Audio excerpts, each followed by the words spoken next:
Le aprecio mucho en esta mañana a Ignacio Morales Lechuga, ex procurador general de la República, que nos tome la llamada telefónica y platicar, don Ignacio, gracias, del tema de Salvador Cienfuegos. Un artículo muy interesante el que escribías el día de ayer. ¿Cómo estás? Buen día. Buen día, Luis, buen día a todo el auditorio. Estamos bien hasta ahora, gracias a Dios. Qué bueno. Y la verdad no fue artículo, fue un reportaje que hizo el Universal sobre una plática que tuve con un grupo de destacados mexicanos, vía Zoom, por supuesto, tomando las precauciones, y de ahí sacó la nota, Claro. Oye, cuéntanos un poco lo que mencionabas en la nota en torno pues a esta especie de pugna, esta cuestión que tiene la DEA con el ejército mexicano. Es una relación de amor y odio, con ¿no? mucho De alguna gusto. forma. Yo atribuyo esto, desde luego, la pugna, desde el rancho El Búfalo, que era una siembra de marihuana de cientos de hectáreas en Chihuahua, y que fue descubierto por Enrique Camarena y un piloto, Zavala Alvear. Ambos fueron asesinados posteriormente en Guadalajara o el estado de Jalisco. Estamos hablando del año 86, 87, y la DEA, pues primero detuvo a un médico mexicano, Humberto Álvarez Machain, lo secuestró y se lo llevó a Estados Unidos para juzgarlo en 1989, lo que motivó de alguna manera el enojo, el disgusto por haber abusado de la hospitalidad de México y hacer a un lado las instituciones mexicanas y haberlo secuestrado. El doctor Álvarez Machain estuvo detenido 3 años en Estados Unidos. Cuando iba a iniciarse el juicio, el juez descubrió pues que carecía de pruebas la Fiscalía de Estados Unidos. Y por supuesto en ese momento decretó que Álvarez Machain era un hombre libre. Estamos hablando ya de 1992. Yo era entonces procurador, al igual que el señor William Barr, que hoy es procurador en Estados Unidos. Pero en ese mismo año, en 1992, tuvimos una cena en la que el procurador estuvo insistiendo, la cena se llevó a cabo en San Antonio, en que quería extraditar a 3 miembros del gabinete del presidente Salinas y del presidente de la Madrid, al general Juan Arévalo Gardoqui y al secretario de Gobernación en la época de Miguel de la Madrid, Manuel Bartlett Díaz, y a Enrique Álvarez del Castillo, procurador durante una época del presidente Salinas también. Obviamente las pruebas que afirmaban correspondían a los señalamientos de 3 delincuentes que a mi juicio no tenían absolutamente ninguna credibilidad y que las afirmaciones que hacían no coincidían en tiempo, modo, lugar, circunstancias con las agendas de los secretarios y del ex procurador Álvarez del Castillo. Fue una cena muy larga, pero insistían que iban a pedir la extradición. Nosotros no solamente insistíamos yo en la negativa de acceder a la extradición, sino que el hecho había ocurrido en México, y nosotros teníamos plenitud de competencia y jurisdicción para juzgar este hecho. La Suprema Corte de Justicia de Estados Unidos al mismo tiempo decreta que Estados Unidos puede tener la mano larga, aprender a ciudadanos en México cuando quiera, y que esto corresponde a una razón, que el tratado prevé que Estados Unidos esté limitado a detener fuera de su territorio a cualquier persona que busque.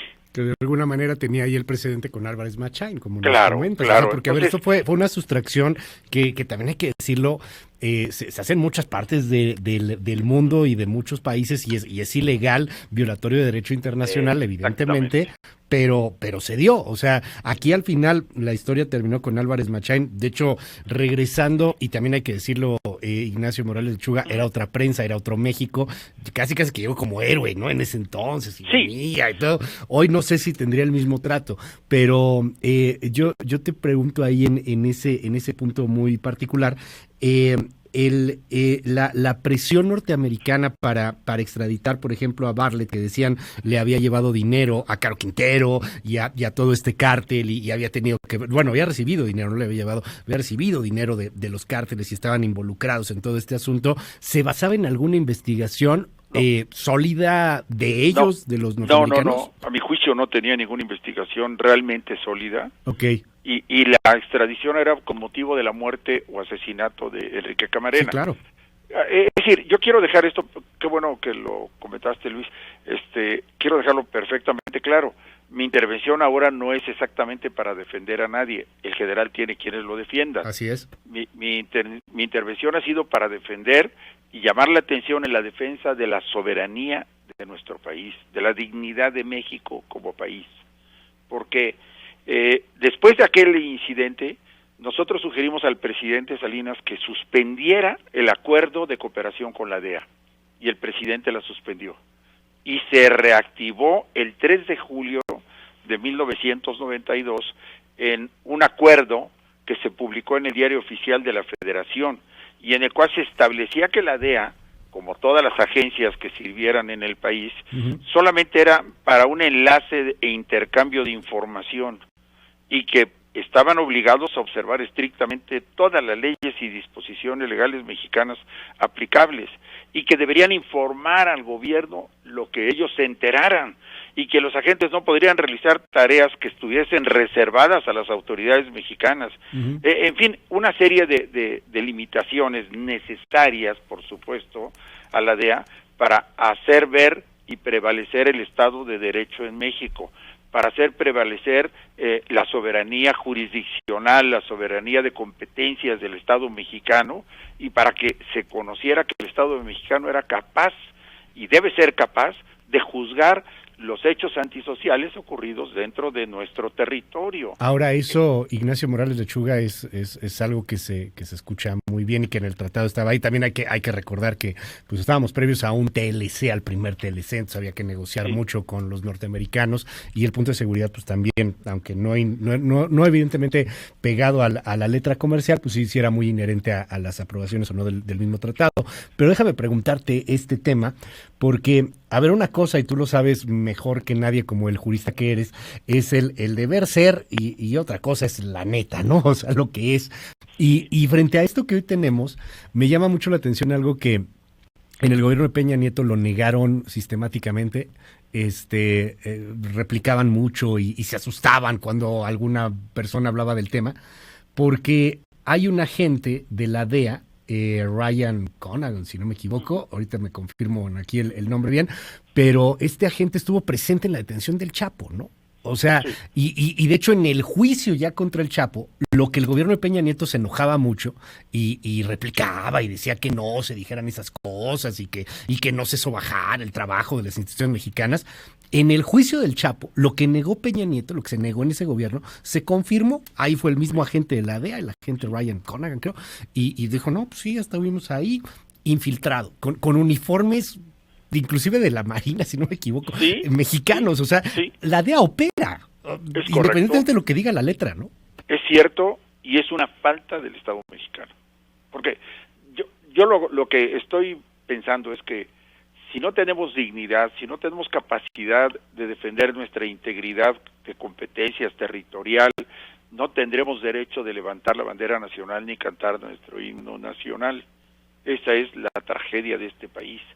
Yo me asusté cuando vi la declaración del presidente diciendo, pues yo no, en principio no tengo nada que reclamarse, si el culpable que lo castigue. Espéreme, pues intervinieron teléfonos en México, obtuvieron pruebas en México y están llevándose el juicio a Estados Unidos. ¿Sí? Esto no puede ni debe ser.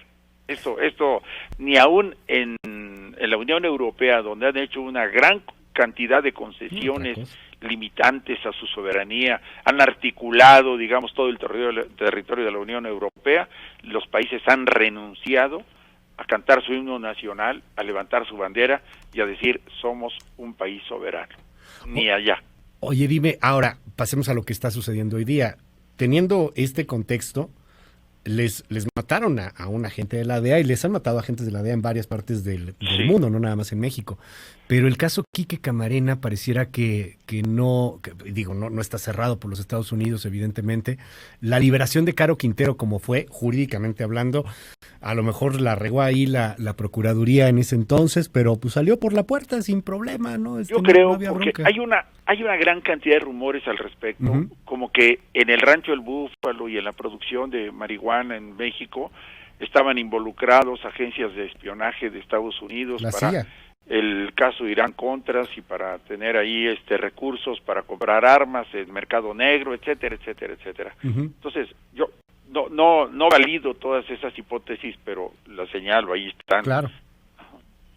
Y frente a eso... Dicen que hoy... parte de la liberación de Caro Quintero también se debe a esa circunstancia.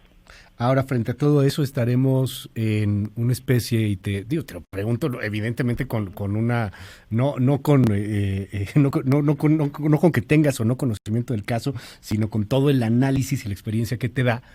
Esto podría llegar a ser una especie de vendetta, o sea, es una investigación armada por la DEA, en donde tiene hoy al ex general secretario de la Defensa Nacional, es el más alto funcionario que ha sido detenido en Estados Unidos, involucrado en un asunto criminal, diciendo de alguna manera en una pues muy simplona quizá síntesis, pero el ejército mexicano está metido con el narco. Eso es lo que está acusando la DEA.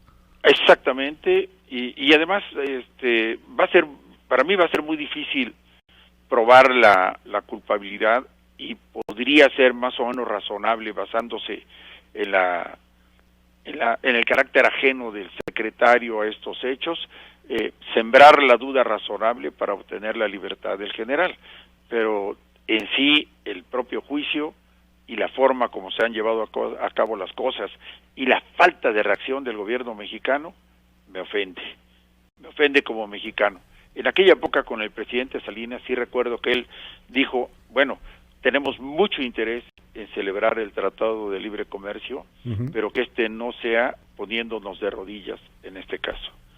Somos responsables de la soberanía del país, así que suspendamos el acuerdo de cooperación con la DEA y pues veamos las consecuencias y manejemos esas políticamente. Ignacio, y lo acepto. Ignacio Morales de Chuga, te aprecio mucho que nos tomes la llamada telefónica en este espacio, se nos quedan varias cosas ahí en el tintero, pero pues estaremos en comunicación si nos das chance. Con mucho gusto. Gracias.